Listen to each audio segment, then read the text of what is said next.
I also double as a court mediator in Bali High Court. You are most welcome. Thank you. You are very welcome. Actually, we are also in need of those mediators. We are very much in need of those mediators. So you are very much welcome, senior citizen. Thank you. There is a mama there, also another senior citizen. I think his introduction, I've also just entered. My name is Topacho Betty.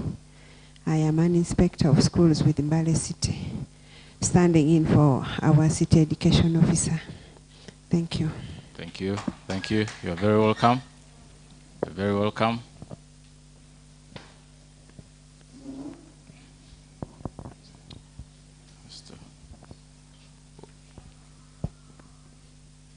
You're very much welcome.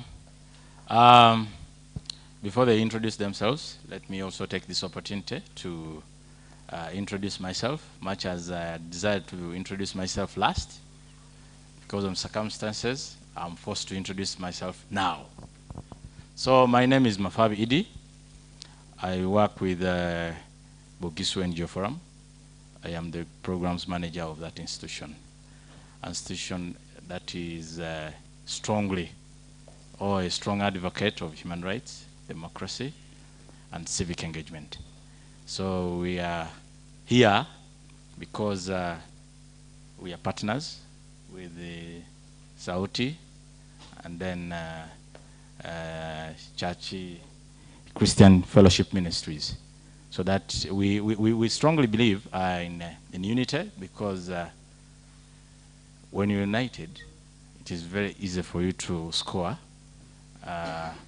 as partners who are strongly having ambitions heading in the same directions. So I hope after these two ladies, we shall be in position to introduce, to be very much aware of our neighbors. I don't think we will be in position to call ourselves you, because you are coming from where? You know. So you hand the microphone over to her. Betty, it has been a while. I'm happy that you're now here. Thank you. Good morning, ladies and gentlemen. Good morning. I'm privileged to be with you this morning. Thank you, Edie, for the invitation. Yeah, it's by the grace of God that I'm here for a while. Thank you for your prayers. I remain Ntama Betty Mundua, Director of your foundation and facilitator, community facilitator of Giso NGO Forum. Thank you. You're very much welcome, Betty. Good morning, ladies and gentlemen. By the name Nambozo Sarah, Health and Safety Officer, Mbale City. So you're very much welcome. We're happy to see you here. According to our program, we're supposed to have had breakfast. I don't know whether it is ready. Is it ready? So I think I will have Comrade Isaac to come and give us welcoming remarks as we wait for breakfast. And then we will break. We will have. We will choose either to have a working breakfast, because really the time is going, and you know, this is a half-day workshop that we hope to finish at around midday. So I welcome a comrade from Christian Fellowship Ministries, who also doubles as a manager of programs. Is it? To come and give us the welcoming remarks. So it is not bad to welcome him. Thank you. May I request the CFM team here quickly? Thank you. CFM team, please.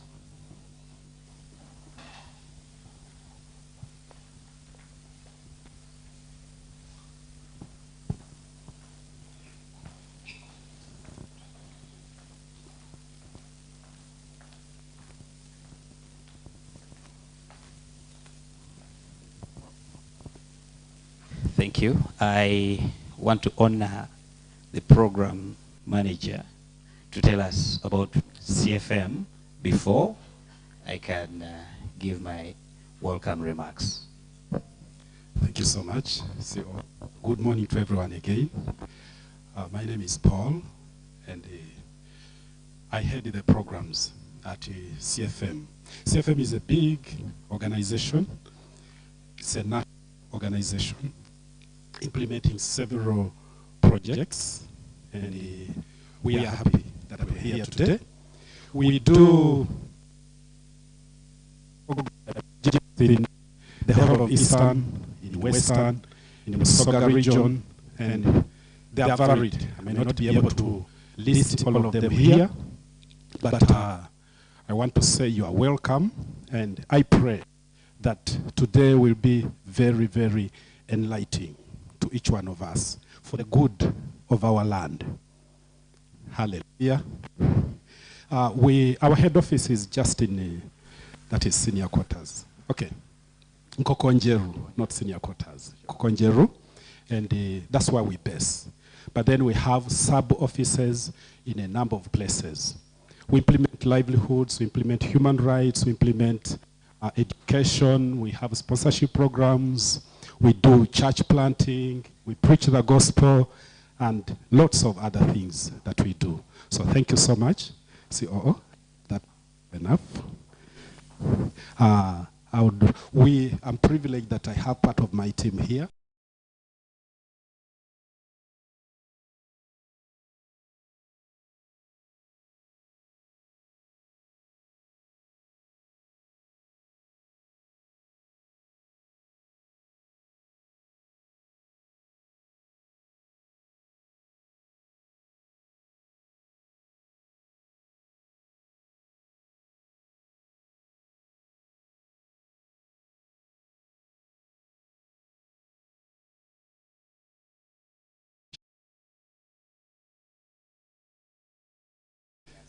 And the other person is so big, COO will be able to introduce him. So thank you so much, and we appreciate your partnership in whatever way that you work with us in seeing the vision of CFM and our motherland come true. God bless you.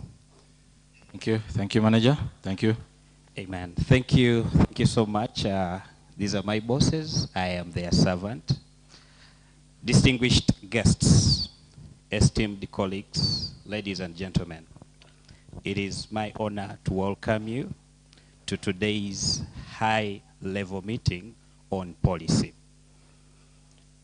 My name is Wekomba Isaac, and on behalf of our vision bearer, who is not here with us today, that's Pastor John Wandera, and on behalf of Christian Fellowship Ministries, and Twaweza, our friends, allow me to welcome you so warmly to this high-level meeting and request that you feel at home. Firstly, I would like to express my gratitude to each of you for taking time to join us today. Your presence is a testament to the importance of this gathering and the critical role you play in shaping the future of not only but East Africa and Africa as a whole. Twaweza Christian Fellowship Ministries, Bugisu Forum have put together a number of very competent brains that will form a panel that will make whatsoever you receive today so meaningful. I therefore want, without any further ado, to request that this meeting or gathering and whatsoever will be discussed will be participatory, and feel free. Allow me, as part of the organizing committee, to pass on my apologies for anything that has not gone well. For instance, there was a friend called Grace from Kapchora who called me a few minutes to midnight yesterday and she was here looking for accommodation, and really, there was no accommodation here. So pardon us, Grace, and many other people that faced the similar challenges. The reason I called my team here is so that if there is anything that you feel has not worked well for you, feel free to face us and we'll explain. Otherwise, I want to wish us very wonderful deliberations and request that even when we plan to go back, we'll go back a changed people. Thank you for God and my country. Thank you very much. This is one of our pastors. He's a pastor from Namutumba. And Christian Fellowship Ministries has over 125 churches in this country, Uganda. We're also in Kenya with 35 branches in many other countries. God bless you. God bless you too. Thank you. We give a hand of applause to this serious team. Ladies and gentlemen, because of time, we are forced to have a working tea. So let us break off. You pick a cup of tea, you come back and sit, and then we continue to discuss issues of national importance. So thank you. You're welcome for tea, but we will have a working one. Thank you.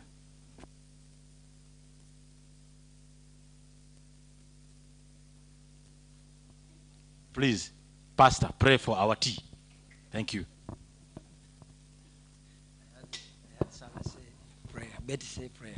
Okay, let us humble and pray. Father, I want to thank you so much for this morning, and we want to thank you for this workshop. As we go to share what has been provided, sanctify it in Jesus' name, I pray. Amen. So I hope we are safe. Please, you're welcome for tea, but we'll have a working one. You pick tea and then a bite, and you come back and sit. For purposes of time, because you're already late. Thank you.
Hello, hello, hello, hello. The team that is outside, please let us reconvene.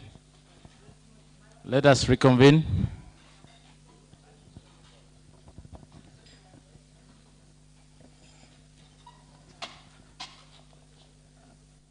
Dan and group, let us reconvene. Joseph.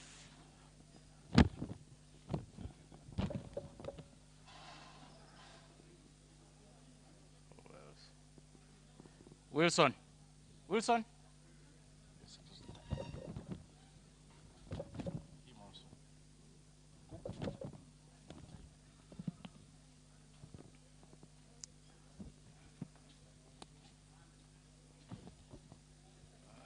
Let's get back to our seats. Let's get back to our seats. Let's get back to our seats.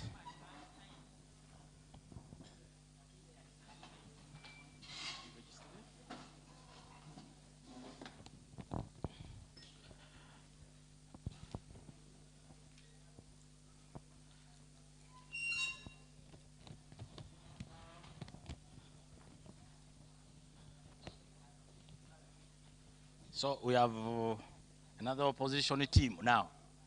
A certified one, please. Get in.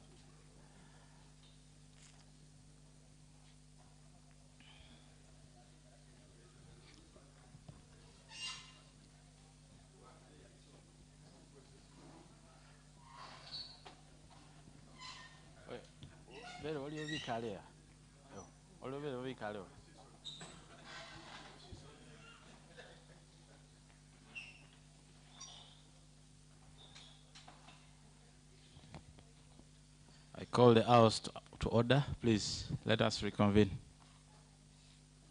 We are already time bad. We are time bad. Some lady is moving out. Sania. Of all people.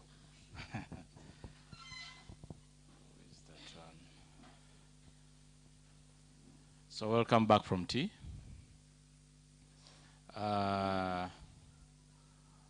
One of the advice I got from our media people is that they need to take clear photos. So we need to fill the seats that are in front of us instead of leaving them vacant and we sit behind. So that team that's just behind there, please. There are empty seats here. So fill these ones. Eh? No, it will draw a bad picture that we don't want. So that's why you see I'm requesting you to, in good faith, in very good faith.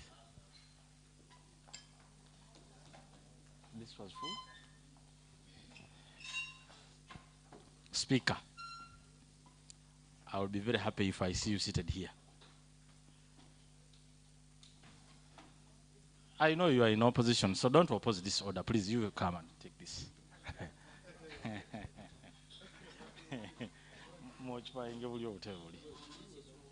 No.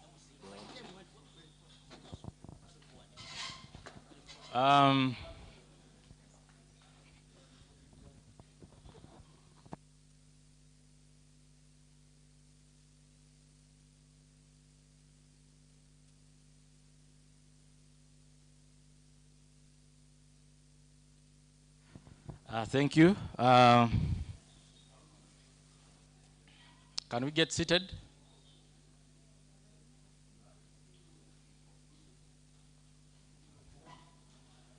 Can we get seated?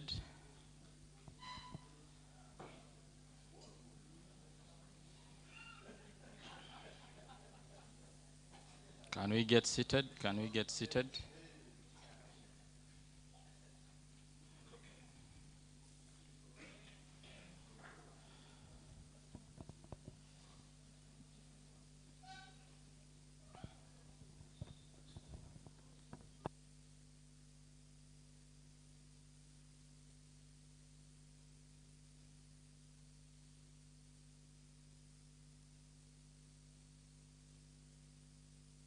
Yeah, on a look on the faces, it seems the breakfast is having a toll on ourselves, so I will call upon our mobilizer of the day to give us a refresher before we can go to the next segment of the discussions. So, Madam Betty, since you are very welcome today, after a long while, we welcome you again to take us through this, and you're very much welcome. Thank you. You know, breakfast is taking a toll on ourselves, so we really want to put that meal to work. Thank you. Programs manager. Yeah. As used as a mobilizer, I'll always do my part as required, given the fact that God has given me health from Mulago up to now, yet others may not come. Why not to serve my God? I give honor and glory to God. First of all, I'll just appreciate each and everyone who has really given a token to ensure that I earn health. I'm here because of all of you here, your prayers financially, spiritually. So let the good Lord continue blessing you, all my comrades. So on that very note, I would request all of us to stand on our feet. We do some small exercise that can make us physically fit. So we are going to pick mangoes. Let us pick mangoes from every side. We are picking from the trees. Pick from this side. Pick from this side. Pick around you. Pick. Yeah, put in the basket. Yeah, then you carry it up. Okay, then you're going to repeat after me. Yeah, when I say I get a ball, you also repeat after me. When I say put it here, you also put where it's supposed to be until we shall finish the game, right? Okay, let us begin. I get a ball. I get a ball. I put it here. I put it here. I pepeta. I pepeta. I get a ball. I get a ball. I put it here. I put it here. I put it here. I put it here. I put it here. I pepeta. I pepeta. I pepeta. I get a ball. I get the ball. I put it here. I put it here. I pepeta. I pepeta. Hey, I wish you a very blessed deliberation. Thank you, Betty. Thank you, Betty. I knew she's still fit because of the grace of God. That's what she says. So very fast, we want to go to our next segment, and we are going to have a brief from our colleagues of Sauti za Wananchi. Is it? No, the objectives of why we are here, actually. That is, I'm going to call Comrade Burwan Idi, my namesake, actually. Ndugu Burwan, karibuni. No, I'm trying Swahili. I'm trying.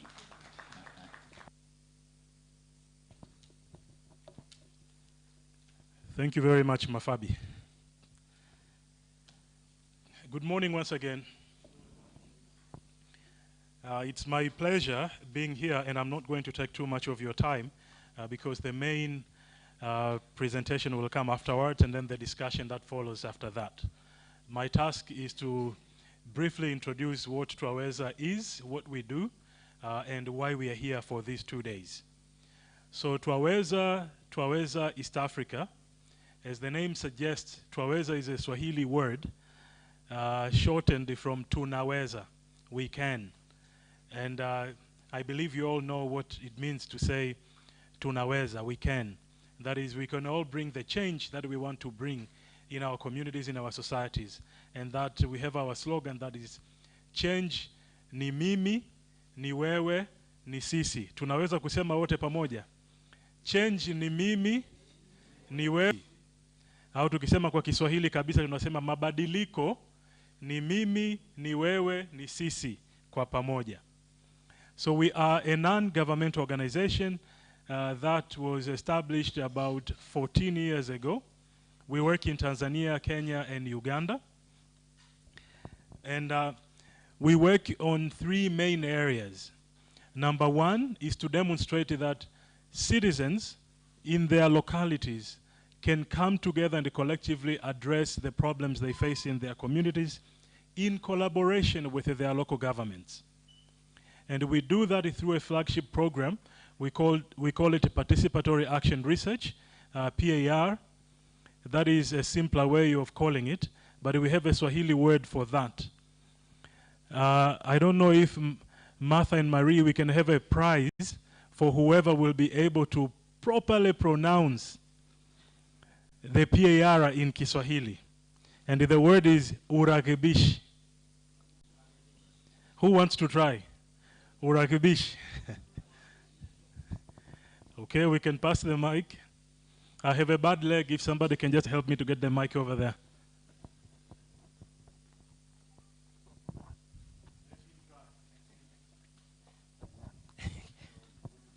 If I have not forgotten, nisema ni uregabishi. Uregabishi.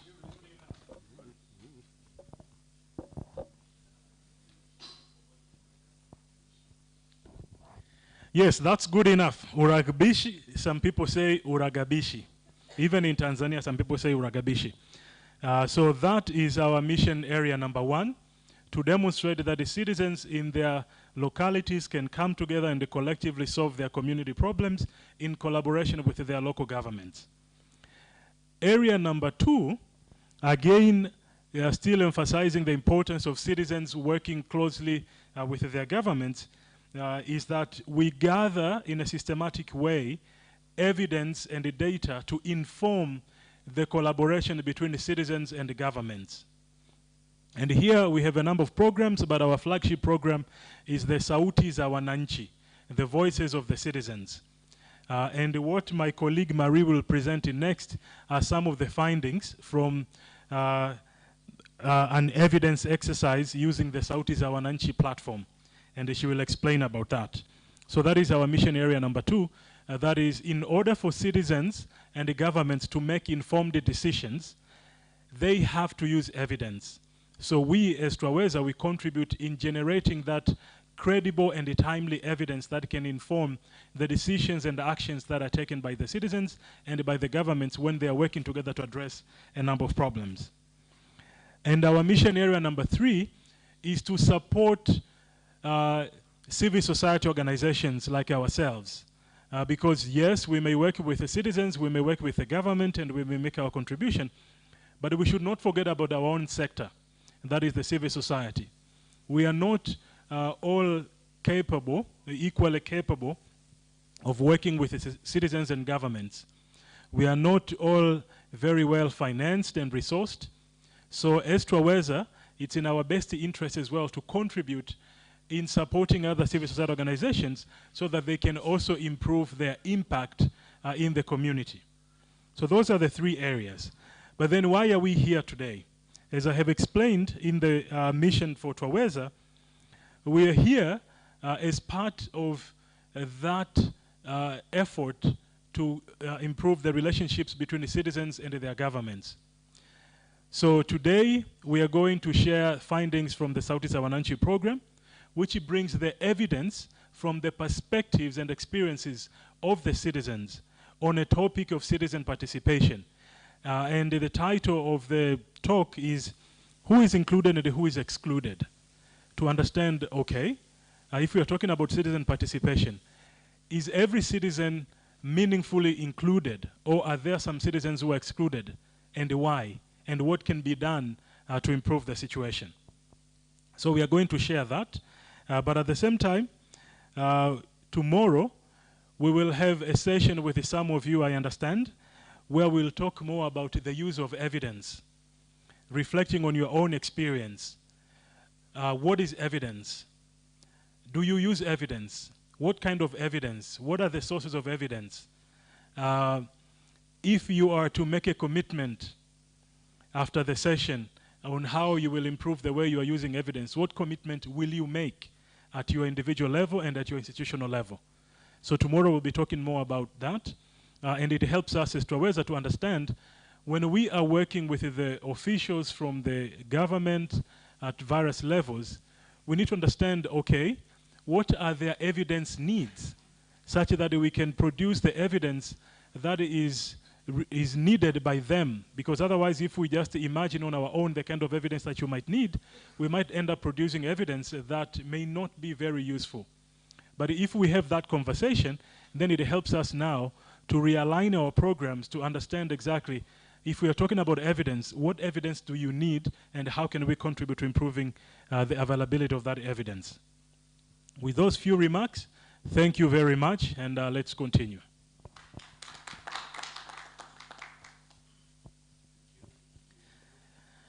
Thank you, and don't be surprised when you see me walking while limping. I arrived here a few days before and I went to climb Mount Elgon. But then I had a minor accident and I injured myself. So I'm recovering slowly. Thank you. Thank you, Ndogu from Twaweza. Edie. We strongly give you prayers, and Umukuka extends that prayer also for your quick recovery.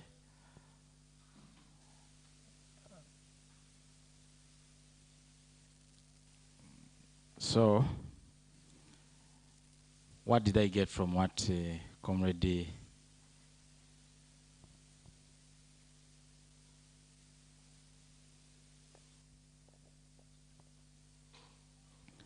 what I got from Ndogo Idi's submission? 3 words. Kwa sisi. Ni sisi. Ni wewe. Ni mimi. Na wewe. That is very good. So that one tries to show that everything starts with citizens and ends with citizens. Whoever is a duty bearer, you are there because of the interests of the citizens. Ni sisi, na mimi, na wewe. Ni mimi, na wewe. Very good. So, my Swahili concerns, please, you exonerate me because I'm trying to learn. So I want to take this opportunity to welcome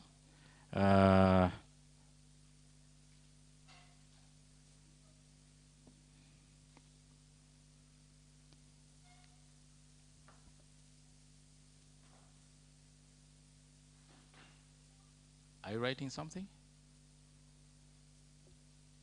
So after that brief reason of why we are here, I will take this opportunity to really thank Comrade Edie for that elaborative submission, which really throws light of why we are here today. So from there, we are going to have a presentation that is going to be presented by Marie Nanyanzi. But before that, I want to take this opportunity to welcome Sandra Namarome, who is coming from the Ministry of Local Government. So, Madam, you're welcome. So I will call upon Marie Nanyanzi from Twaweza to come and lead us through this. So, thank you.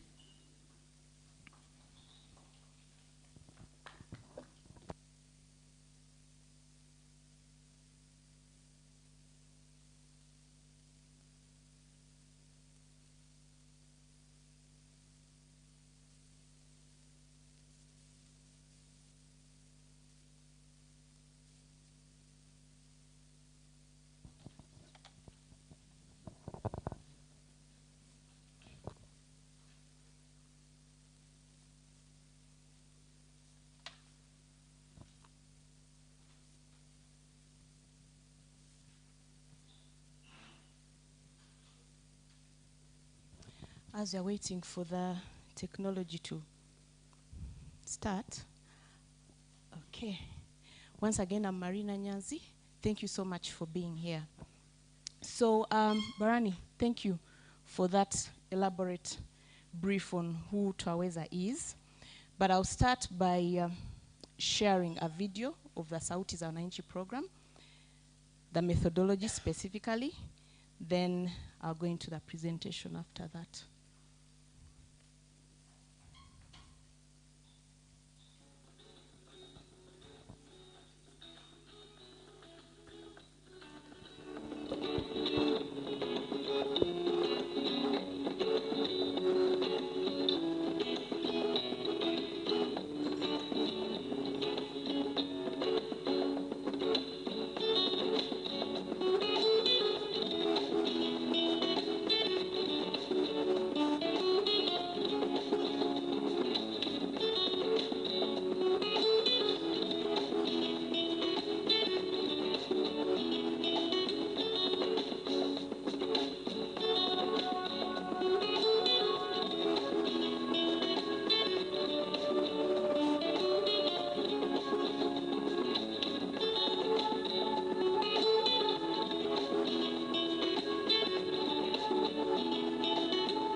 Thank you for paying attention.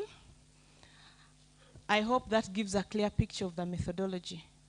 The reason I share that first is that sometimes you share the findings and then a person asks you, is that from Kampala only? Or is that from Mbale only? So now we've sorted it, it's from the entire country. My colleagues are giving out the briefs. Somehow we had not shared them. But as they do that, I'll go straight into the presentation.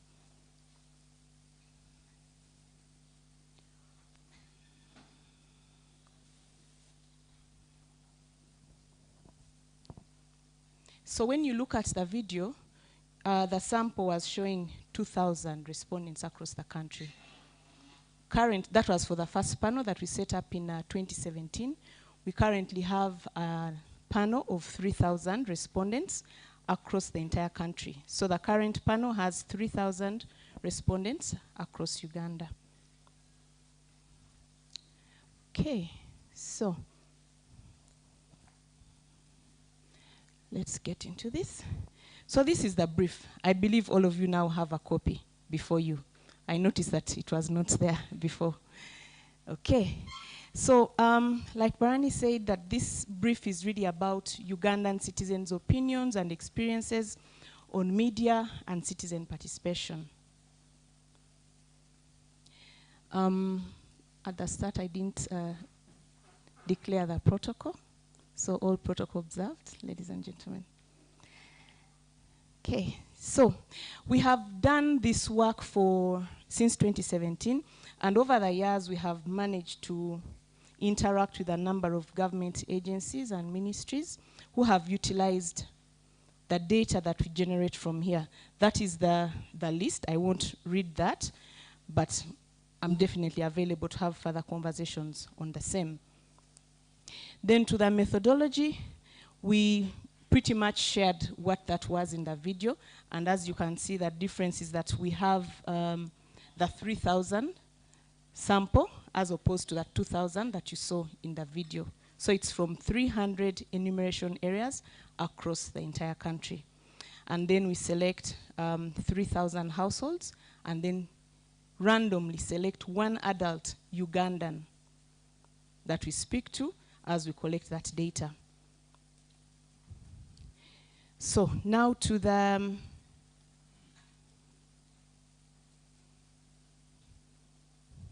for those that are very keen on numbers, the statistics, the sampling error is plus or minus 2 with the 95% confidence level. I thought it's important to mention that. Then from the video, you could see that we start with a baseline. Then thereafter, we have mobile phone surveys. So the data that we are sharing here is largely from the mobile phone surveys. But all those people, we have had an opportunity to interface with them face to face.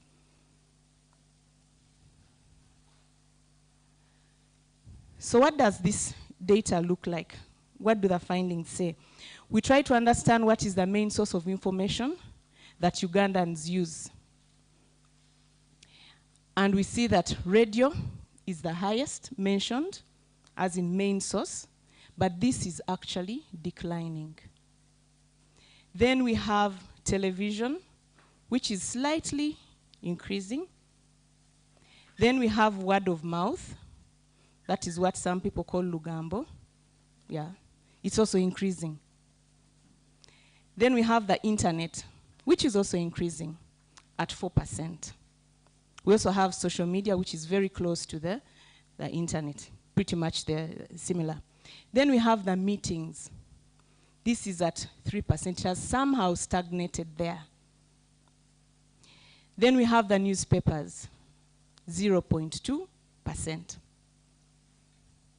Now, when we go into the demographics, the different categories, we see that when it comes to the word of mouth, those that are most likely to use that are going to be people that are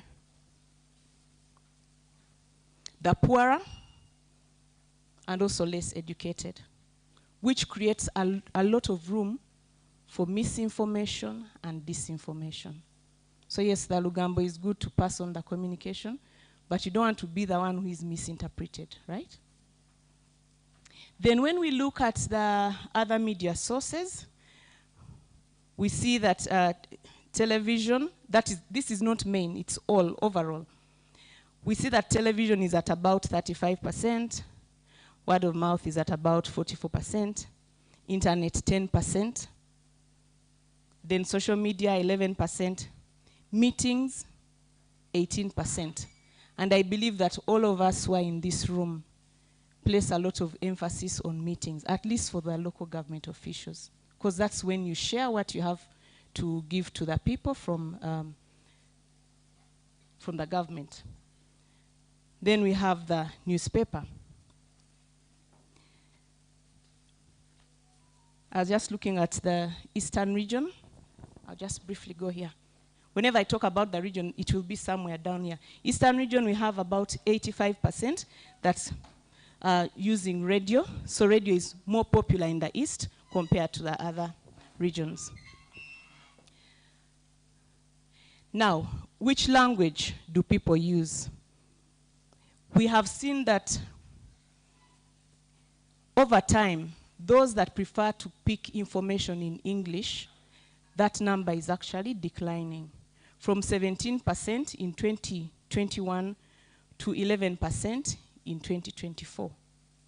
Meaning that there is a lot of opportunity to utilize the local dialect when we are communicating with the citizens.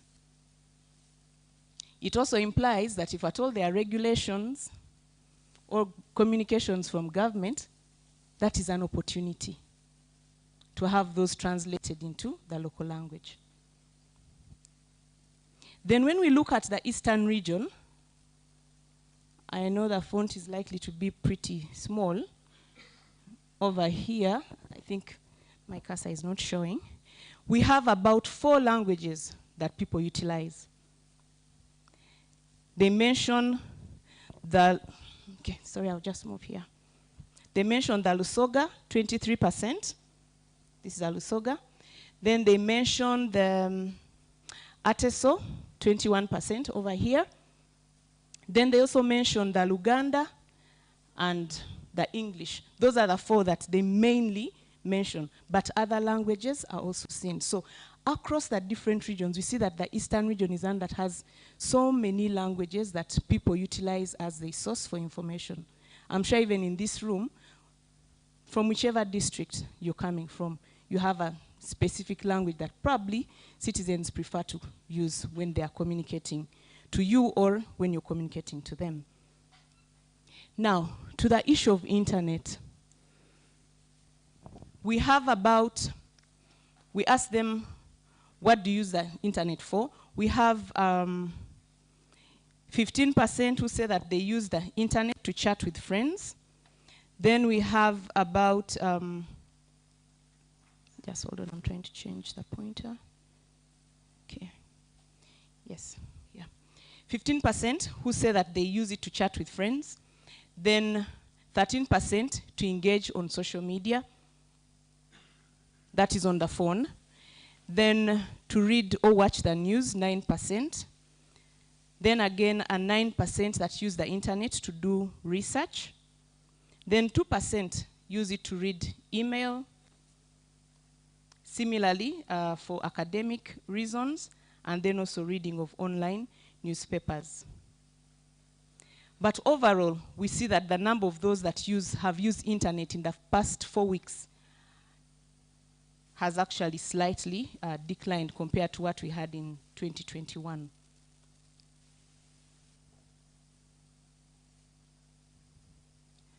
So on this slide, we have a question that was asking about the number, if one is a member of a social networking site, social media sites, and which ones they use. Here we see that overall, most people are using WhatsApp. I know the font is quite, I hope that people at the back can see. WhatsApp, 20%, Facebook, 14%, TikTok, 9%, moving from the 0 in 2021 all the way to 9% in 2024. And this data was collected at the start of this year. Then we have Twitter, that is X, 3%, and then Instagram stagnating at the 3%. But overall, like I mentioned, the use of social media or internet is largely among the urbanites, and slightly more men than women use the internet. Then we have the youth. It's also a thing for the young people. Then we have the wealthier and those who are slightly well-educated. So the reason I share this is that sometimes the people who are doing a lot of communications on social media, they feel frustrated when we say this is the reality, that not everything is on social media. You need to be able to utilize other platforms like legacy media to pass on communications and not deliberately stick to social media. It's extremely important to put that forward, because when we are moving with that digital age and digital transformation, we tend to forget that there are a number of us out there that do not use internet or social media.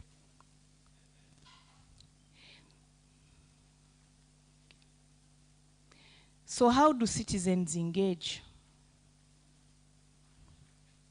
We asked the citizens whether they've attended any of the following in the past 1 year. And we see that 73% said that they attended a village meeting. For you who work in local government, you can tell whether that is a falsehood or a reality, whether people are actually attending those village meetings. Then we have 7% that say that they've attended a budget conference. Maybe I can just say that in my own location, where I come from in Kampala, I've never had any Chizinda saying that come for a meeting, a village meeting, or a sub-county meeting. I've not witnessed that. I don't know what the case is here. Able to do that, to attend, and also be part of that contribution on what happens within their community and district as a whole.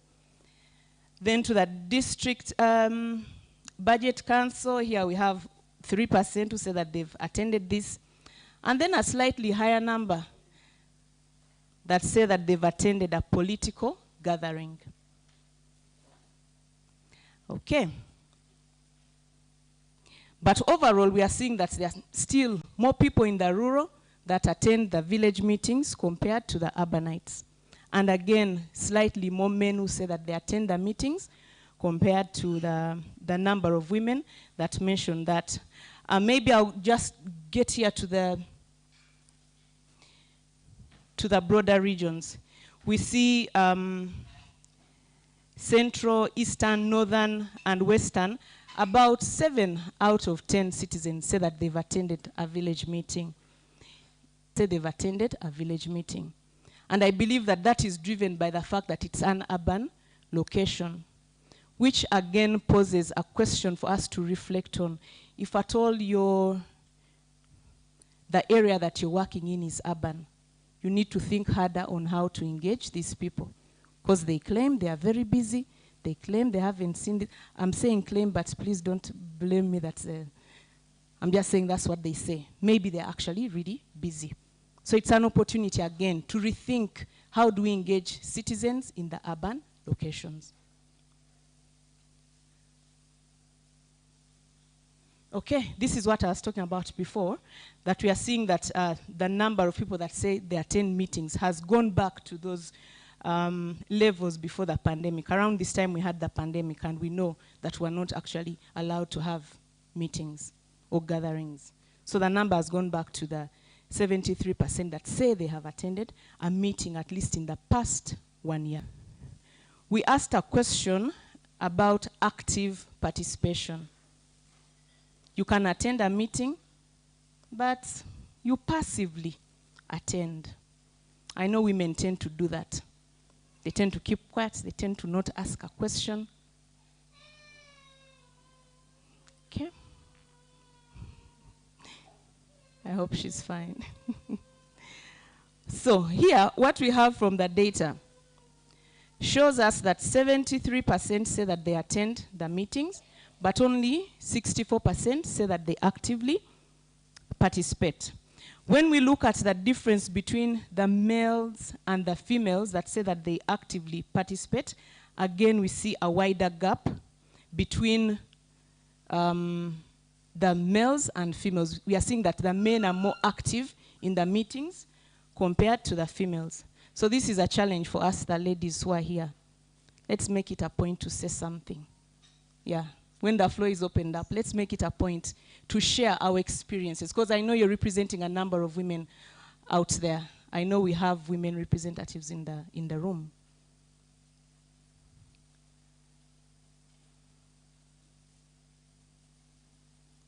Okay, so during these community meetings, what issues are discussed? From this research, we see that 42% of the citizens say it's security. Over here, you can see the difference. Security, it's way up there. The second most mentioned is clean water, and then the issue of sanitation and hygiene in the community. Then we have development of the community. We have health issues. We have children's education, roads, agricultural practices, and then children's social behavior. But security is high up there. And I don't know if it's something that is driven by the leaders, or it's actually an interest from the citizens that they want to really discuss the issue of security. Where I come from, Buganda, yeah. My mom always tells us that bulamu bwe bugagga. So security is connected to, you know, your well-being. Maybe that is a driver. Now, the other issue that we asked about in this report, we wanted to find out, when people attend these meetings, are they given feedback? Because if you attend a meeting this year or this quarter, I know in Uganda it's one meeting that is probably mandatory at the village level. When they attend those meetings, are they given feedback? Here we see that 33% say that they are given feedback on an inquiry that they had made probably in the past. The larger number, 67%, say they have not been provided feedback. And in terms of the feedback that is currently given to them, we have feedback, they mentioned feedback on the PDM funds, construction and maintenance of roads, security of the community, health issues, and so on. But most mentioned is PDM. I bet you can all relate with that. I beg your pardon? Oh, the 1 million? Okay. Yeah. We recently had a PDM study done within Twaweza. And indeed, it's one of those things that was pulling people together to attend meetings. But beyond PDM, don't you have other issues that, you know, bother us? Maybe it links to all those other issues. But that is a note for us to know, to discuss later on. Then for those that do not attend meetings, we ask them why they don't do that. And the key things that they mentioned is that they are not always invited. They don't know when those meetings happen. And then others mentioned that those meetings are not organized. I don't want to sound like I'm reporting people, but yeah, that's what citizens are saying. That those meetings are not, it is okay. Okay, fine. Then others say they don't have time. Then others are sick or they are away from the community. But the key is that they are not always invited or informed. Again, an opportunity to communicate this better. Then why they didn't attend, similar reasons. And they, okay, so we have a question here. Why might you attend? What could make you attend a meeting? Most mentioned at 20% is when they are informed and invited. An opportunity, right? Then the second one is on security issues. 17% say that they will attend a meeting if it's on security issues. I'm still trying to understand this whole security issue. Yeah, why citizens are very passionate about it. Then if the meetings are productive, we also have a 7% that say they will attend the meeting if it's productive. And I believe that this productiveness includes giving feedback. Because when people come for a meeting, they expect that maybe the other issue they asked about will be addressed this time round. But when feedback is not given, then they are most likely not to regard the meetings in high esteem.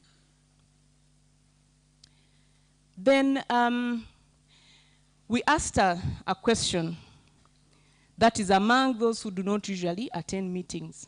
Do they communicate with their leaders? Because I thought, maybe if I know this leader, we speak like on a regular, maybe that is why some people do not attend, that the leader is very close to them. However, what we see is that not all of them say that they communicate with their leaders. So we have 41% that say that they communicate with their leaders, even if, whereas they don't attend the meetings, they also do not communicate with their leaders. In other words, they are living their own world. You know that thing where people say that maybe those are the people, that they are detached. Then which leaders do they contact? The most mentioned is the LC1, 38%. Then we have the LC3, LC2. They mention a number of them, the counselors, religious leaders, and so on. And how do they interact with them? It's largely face-to-face. So maybe the question I'll leave here is, in terms of the district planning, sub-county planning, how much of the LC1's information from the citizens is actually taken into account? There is the theory, there's the practice.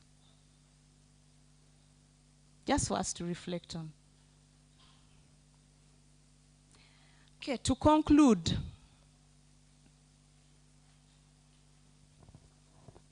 information sources, that is radio remains the primary source of information for citizens. However, the influence is really declining.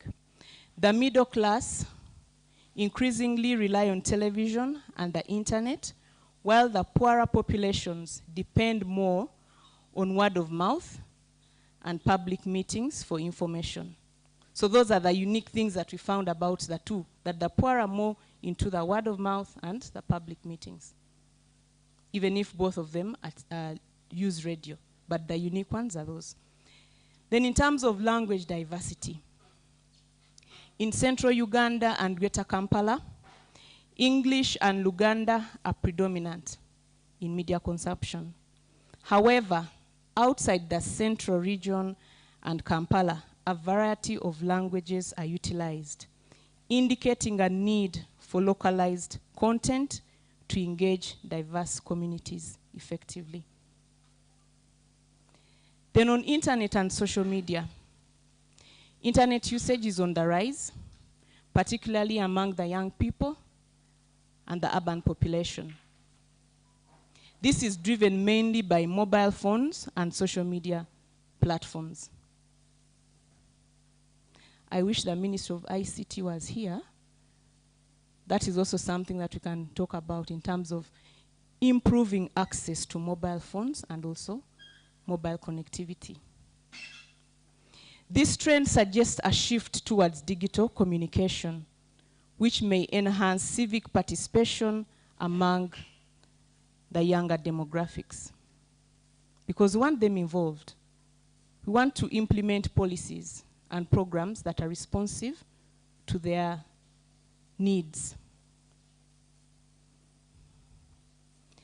Then on the community engagement, attendance at community meetings has rebounded after the pre-pandemic levels, with security being the most frequently discussed topic.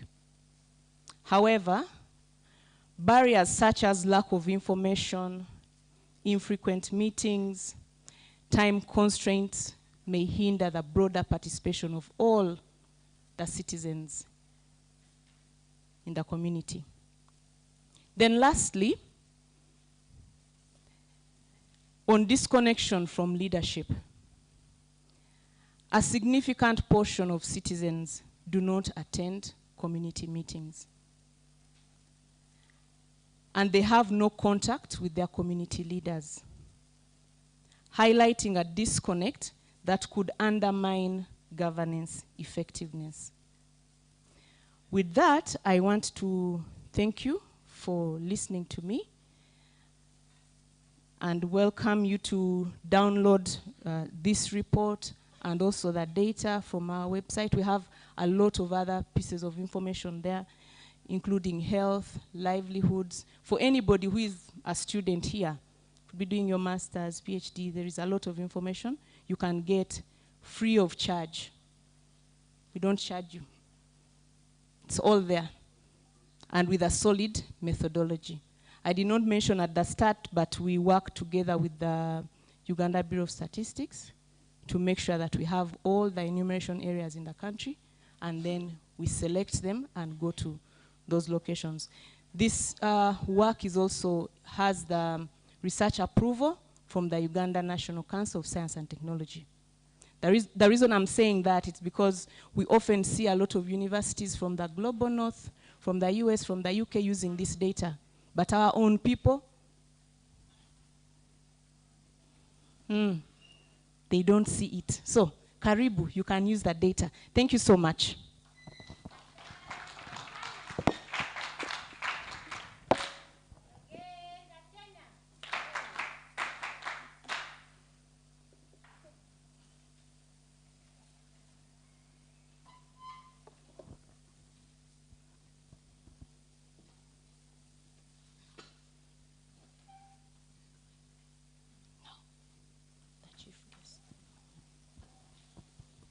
As we wait for the MC to invite the next speaker, I'll just stand here and hold the mic for a bit to fill the gap.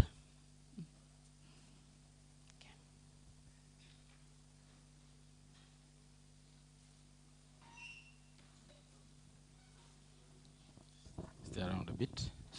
Thank you, Comrade Murray.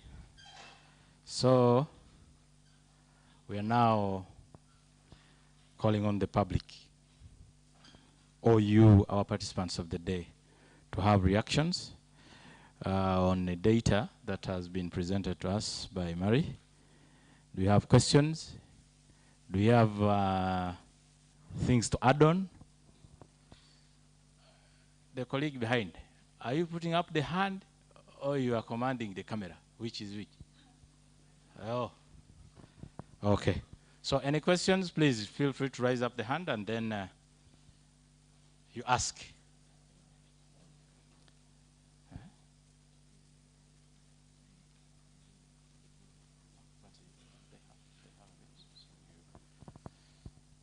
So, Park, Chairperson. Thank you, Nanyanzi. Thank you for that insight and presentation. You know, my colleagues here will have something to add, but for me, what caught my eye is the 10 insights on citizens' views and the experiences on the media and the participation. I think insight number 1.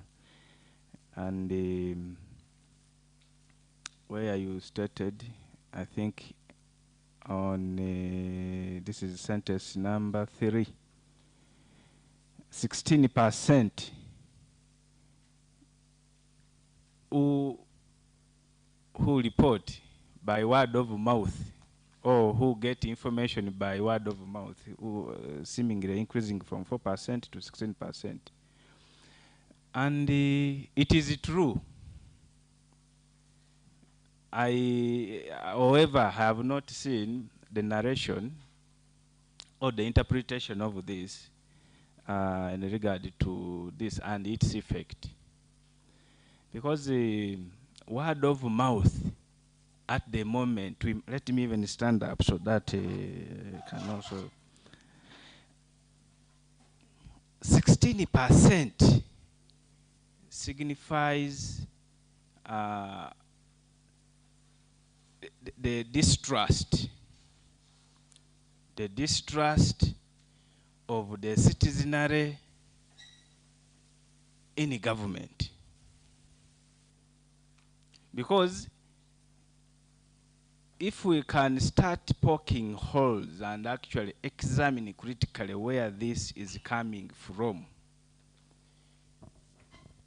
we shall all go back to Article 41 and also the Access to Information Act of 2005. That the public bodies, the MDAs, have abdicated their responsibilities to give credible information to the people. So now people are now conditioned to say, anze nawulidde gundi yakyogera. Anze nawulidde gundi. You see, now the emergence of Lumbuye, I think it was predominant during COVID, and I don't know whether COVID killed him, I don't know, but everybody by 7:30 p.m. there would be rushing home to say, nkangende mpulize musomesa agenda kwogera leero. Word of what? To the extent that he made the people believe that the president of this country is dead.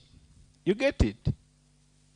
That people could even have confidence in, no, we cannot listen to the spokesperson of the government of Uganda. Oyo yeta ina byatugamba tugenda kuwuliriza oli yakyogedde oli yalina obujulizi alina drone.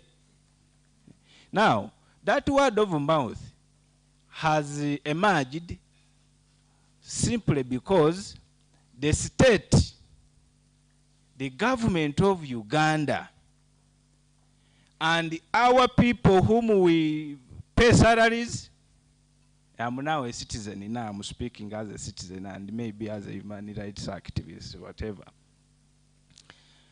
whom we pay salaries, who hold our positions in the trust of the public or the citizen of Uganda, whose only role is to just help us fix some few things there when we give them money, because they don't fix them by their own, we pay.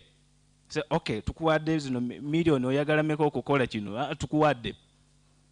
And then you say, so yours is simply to give account of what we told you to do, not what you went to what we told you to do.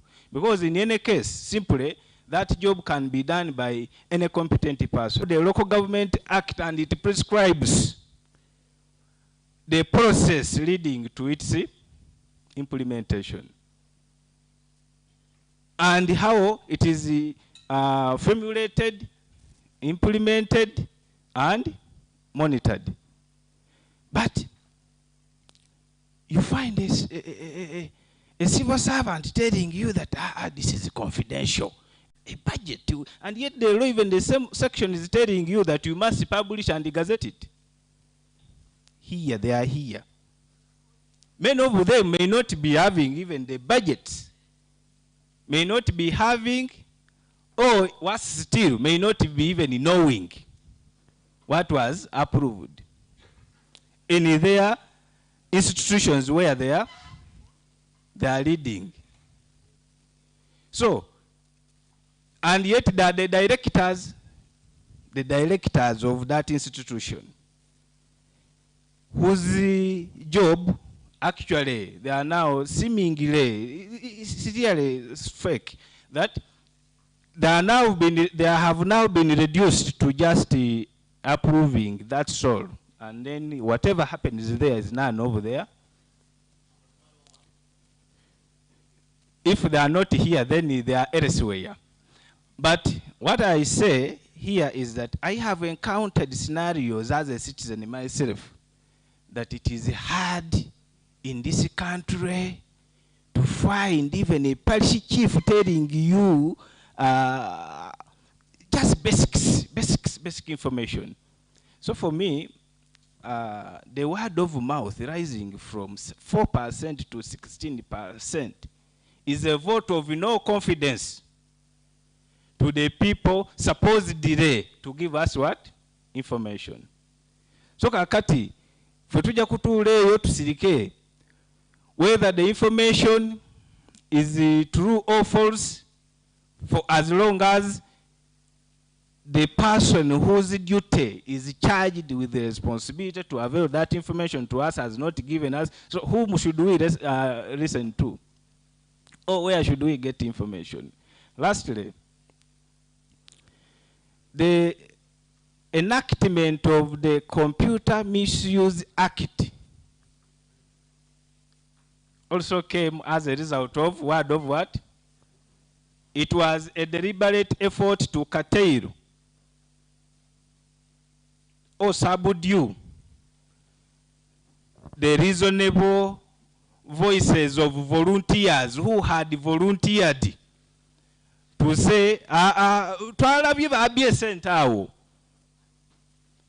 because now for us we shall suspect you, we shall now be suspicious. Why are you not giving us information? Because if you avail it, such suspicions will not emerge.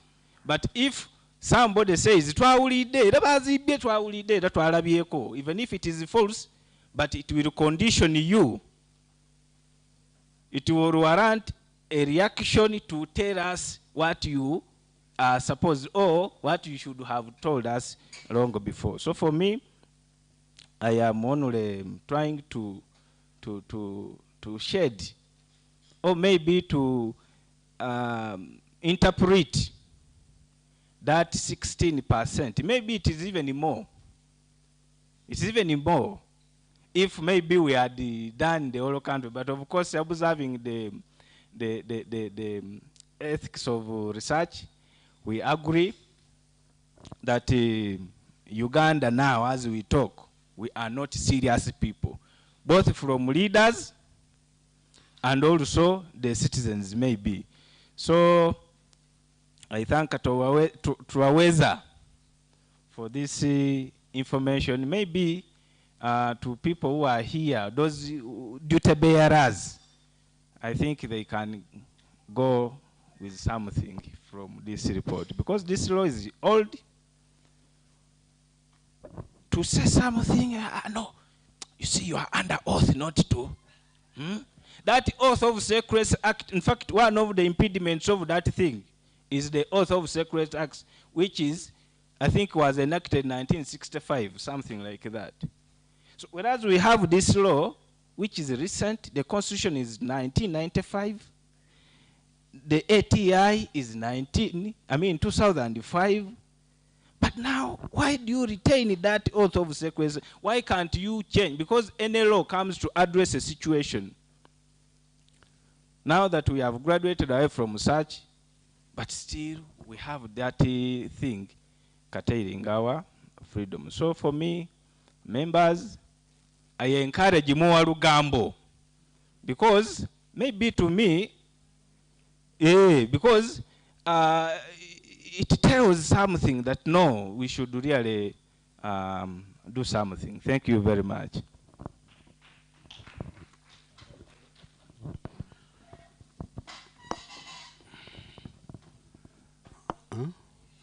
Muriye Masaba, Mwanyara, kama sinakase bana nga Stephen Masigandi, spokesperson we Bukuk. Kele mufuchirise on behalf of the cultural institution, Husime organization, idini team you for giving us invitation. In this house we are fully represented.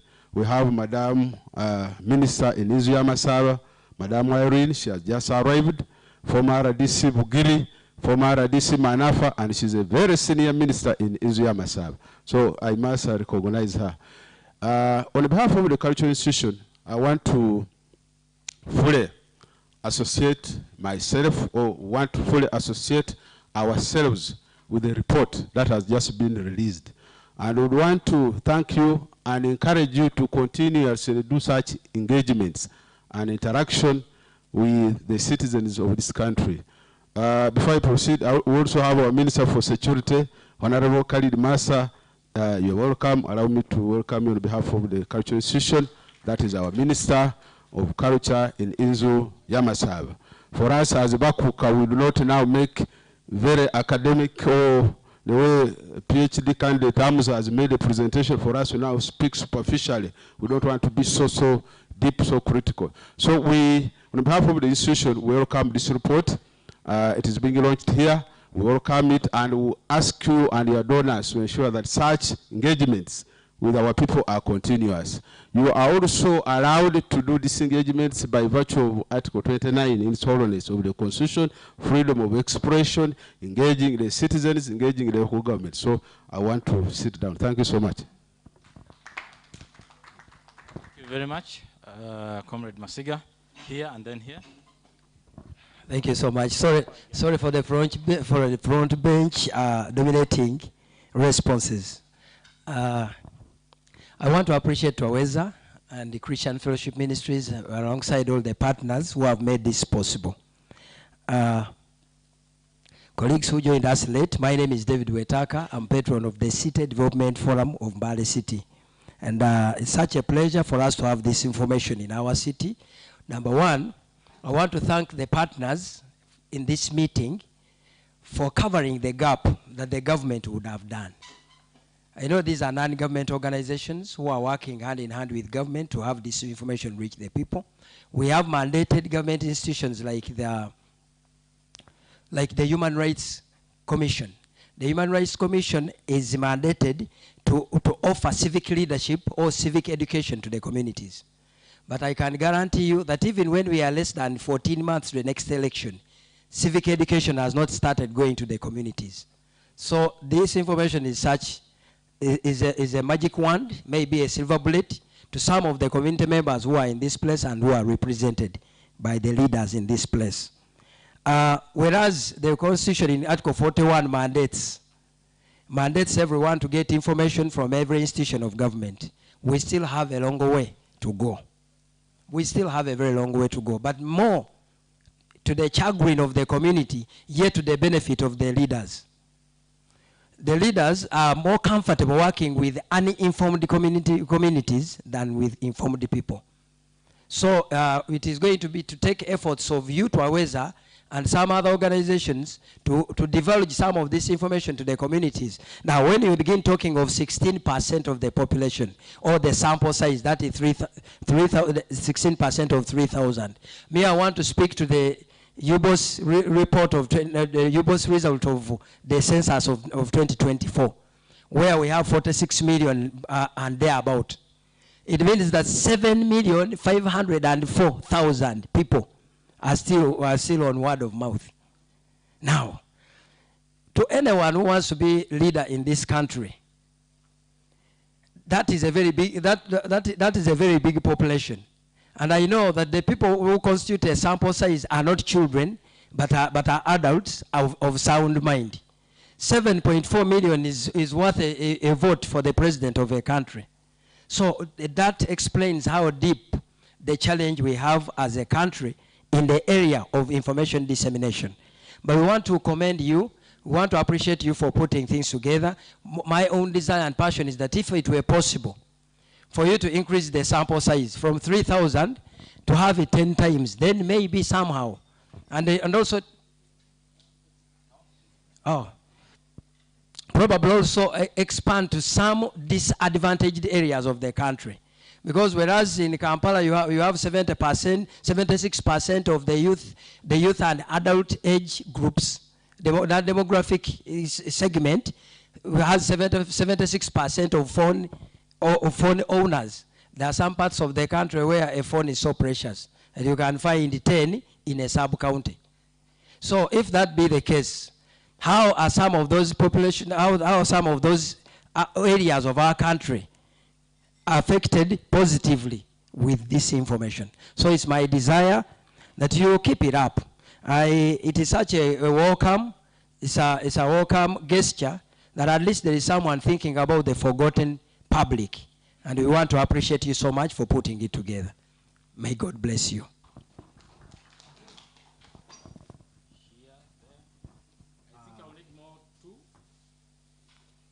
Thank you, Idi. Let me thank my comrade, Ndugu Idi from TZ. These are people who came and everybody that's here. I think most of you here were not yet born. You didn't know what happened. Idi, I appreciate when you go back to TZ. Thank all those comrades who came here, shed their blood, and died on our behalf. But the things which they died of are again emanating. Because maybe Tanzania should come back again. Maybe that's why you are here, to inform us that such things are not going on well. Otherwise, we are in a police state. This one I will not fear, because when you say you begin tapping people's phones and you want to know all the secrets we discuss on the phone, I'm talking to my girlfriend or to my woman friend, and want to understand and know what I'm talking about. Is that really secrecy? And yet when in the offices, you say secret of oath. You don't want secrets to get out of your offices. And when I'm discussing my matters of importance with my friend or with my business partner, you want to know everything.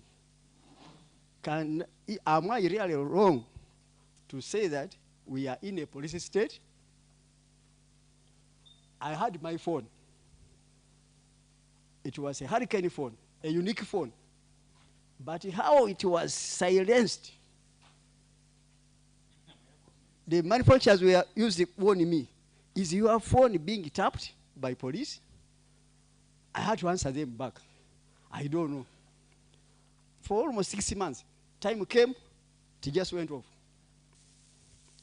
Up to now, these guys, the technicians here, have tried to fudge it, nothing. But what happened? It is a hurricane phone, a unique phone, very expensive phone. It went like that. So I'm only appealing to you Ugandans who are here, especially you people who have gone to school, call a spade, but not a big spoon.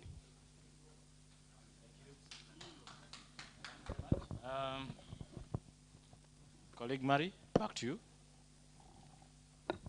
Thank you so much for those comments and that discussion. Indeed, the word of mouth is quite dangerous because anybody can fall prey. You don't know whether you cannot authenticate the information that you receive through word of mouth. So to the questions or the comments that were given by Mr. Hamza, I'm glad to tell you that in the room, we have representatives from the Office of the Prime Minister. We also have a representative from the Ministry of Local Government. So I believe they can be able to say something about that in terms of the information disclosure to citizens, because we know that there is time or room given to government officials to speak freely on most of the legacy media. So maybe you can comment on that later on. Then to the last, I think second last submission about the getting to all the people. Yeah, that those that don't have phones may be probably excluded. So the way this Sauti za Wananchi platform works, we do a sampling, just like we mentioned, we showed you in the video, that you don't have to eat the entire bowl of kachumbari to know whether it's tasty or not.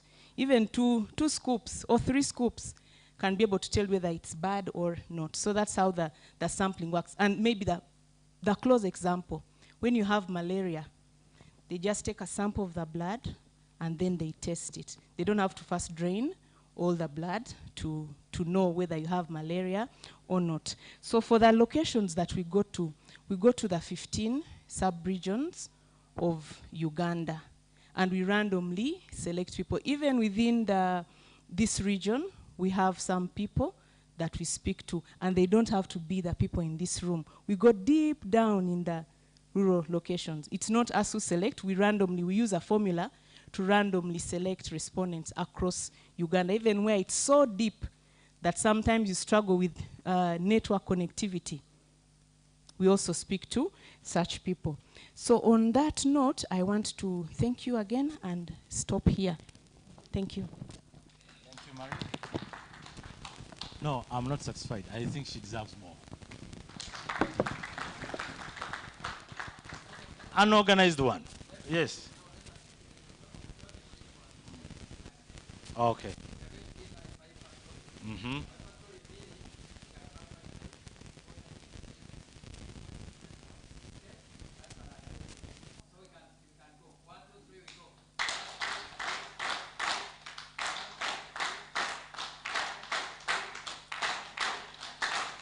Thank you. Thank you very much. Thank you. Thank you, Marie, for that elaborative dissemination of data. Because of time, you know, we call for flexibility. You know, we have a lot to say. Since in the first place, I told you I mastered 3 words. Na mimi, na wewe, na sisi. So it means we have a lot of things to discuss. Ni mimi, very good. So I'm very much in love with those words. I like them, and I think most of us here are really still looking at asking more questions, or even supplementing on some things, or even adding a few things here and there. So in the interest of time, please allow us make amendments a bit. I know questions can still come during the panel session.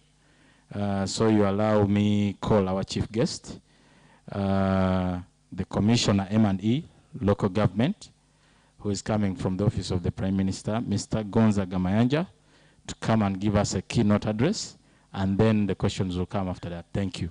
So Mr. Mayanja, please. We welcome him.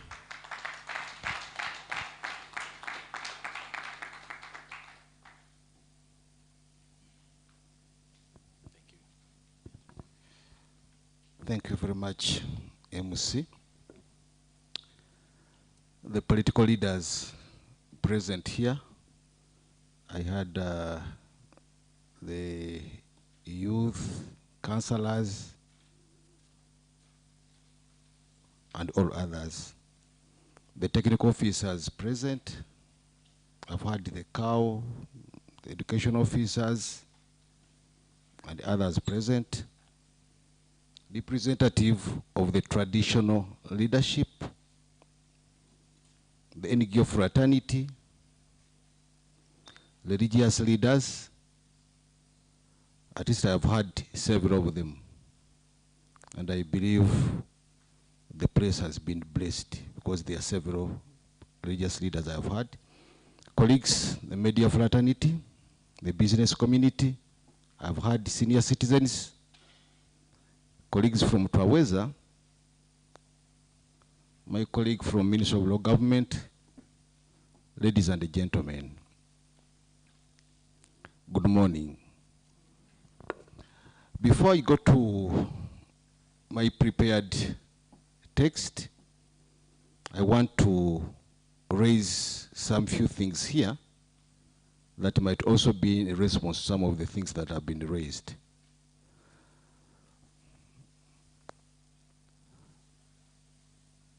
As Office of the Prime Minister, we associate ourselves with the Twaweza basically because there are some things which are done that we have in common or that we share for the betterment of the population of the Republic of Uganda. One, we need to appreciate that information is power. As a colleague who introduced me, he said, I handle monitoring and evaluation specifically for local governments. In the Office of the Prime Minister, we have different departments. There's a department that handles monitoring and evaluation for central government. I handle central government. There's another colleague who handles agencies and NGOs. So this basically provides information to the department that I head. What we do, we conduct barazas. I think you have heard about them, or you have participated somewhere somehow. That's under my department, and the information availed by Twaweza is quite critical into the work which we do under barazas. We also do a lot of publication in the media, more especially on the performance of local governments. For some of you who've been keen, you have seen how we assess local governments on an annual basis, and we indicate those that have done well, those that have issues, and that assessment determines the capacity building interventions and also the resource. Certainly, there was something to do with the information disclosure. I think government officials are aware, reservation. Because if someone comes in and is demanding for information, like the way someone should be prosecuted by the information availed, so someone somewhere, somehow, drags his or her feet. So the spirit within which we request for information is very, very what? Important. I want us to appreciate that. But we also appreciate that information is a constitutional right. It enhances participation, transparency, and brings accountable governance. So having gone through that, I want to go to my prepared speech. I said that I wish to welcome you all to this engagement and appreciate Twaweza to bring us together to discuss pertinent issues concerning service delivery in our country. Of course, as you have heard, whatever they're talking about has an implication on service delivery. I've already said that information is power. Someone who does not have the information will not be able to make an objective argument. I was asked to talk about citizen participation in development programs in our country, and the question would be, who are the citizens? Of course, the answer is you and me. However, the degree and magnitude differ according to someone's influence, exposure, and followings. Leaders play a key role because of their influence in the community and the followers. Technical people usually have influence because of their exposure to various environments within their areas of work and even outside. That is both within the country and outside. Ladies and gentlemen, the leaders, including those who are here, play a key role in influencing the community. If you could imagine, there are circumstances, especially when you are going into elections, whereby a village or a parish will wait to hear a word from a leader. And the leader's word usually sometimes determine the voting pattern. Of course, if you were following up like the recently concluded by-election in Chisoro, there was a person who was standing on the NRM ticket, but there was an independent who was being supported by the, I think the chairman movement, that influential old man, Matek. He's a very influential what? Man. And everybody was listening to hear what Mateke was saying. And what he said is what is the what? the electorate did. You understand? If you cross over to Kenya, there are some people who say that Baba can see very far while seated, more than those who are what? Who are standing. So the issue of leadership is very, very what? Important. But what do we drive from that? That leaders should also be objective in the way they guide their followers.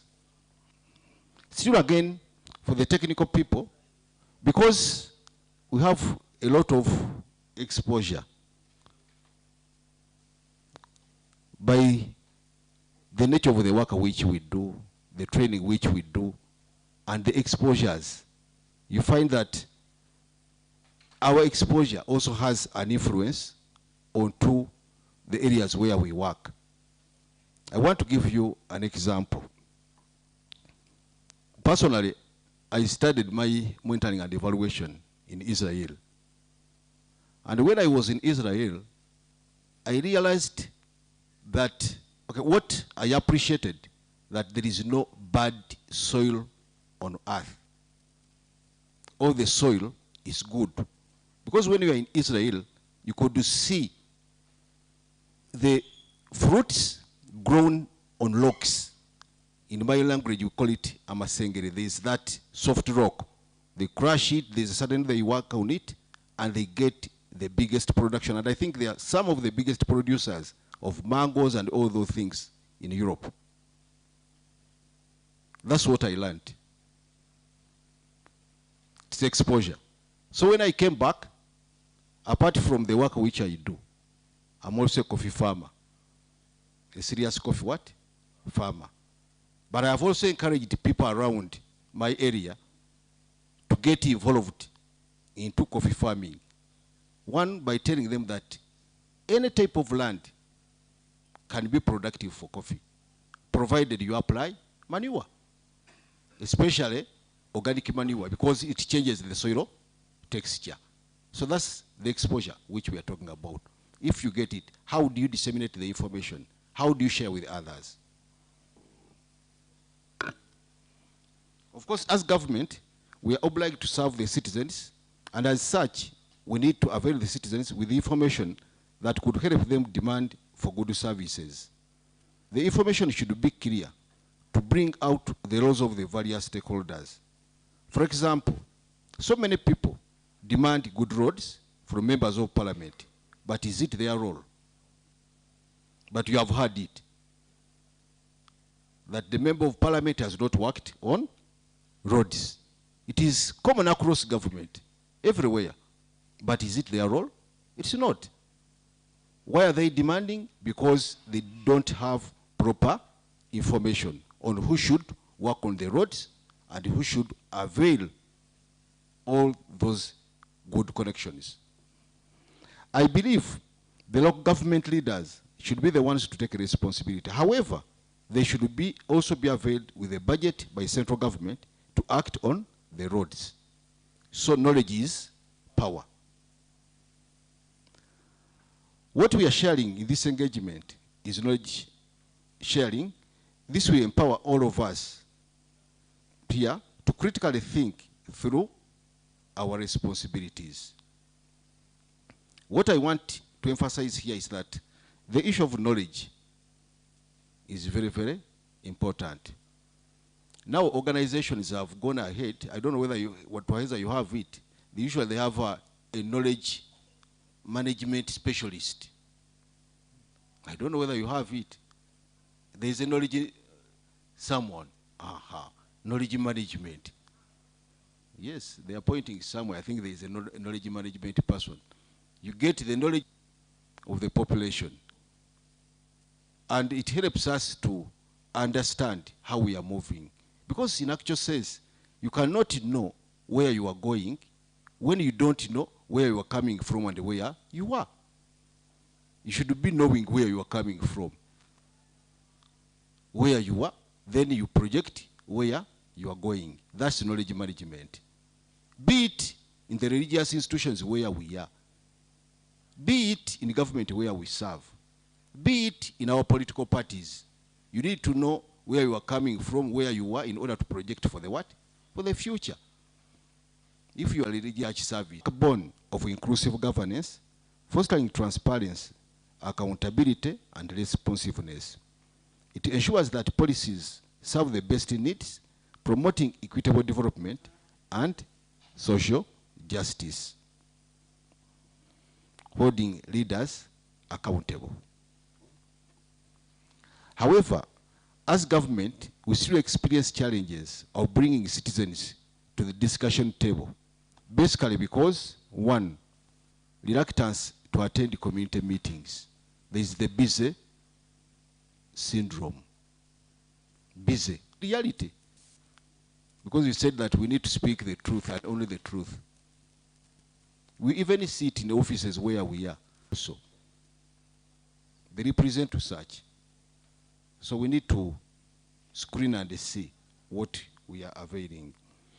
Another issue that still is a problem is the demand for remuneration for attending meetings. This is very, very common. You call for a community meeting, people will want transport, they want meals, and others, which we cannot afford. But we need to ask ourselves, how did it start? For those of you who are in research, you need to ask ourselves, how did it start? So that now people are demanding for remuneration. Because I remember during those old days, we used to have, in my place, they call it once community work. And people could come, they do their part and they go away. But now there's a challenge. Sometimes the timing for the meeting, people are in their gardens. So if you have not done a proper stakeholder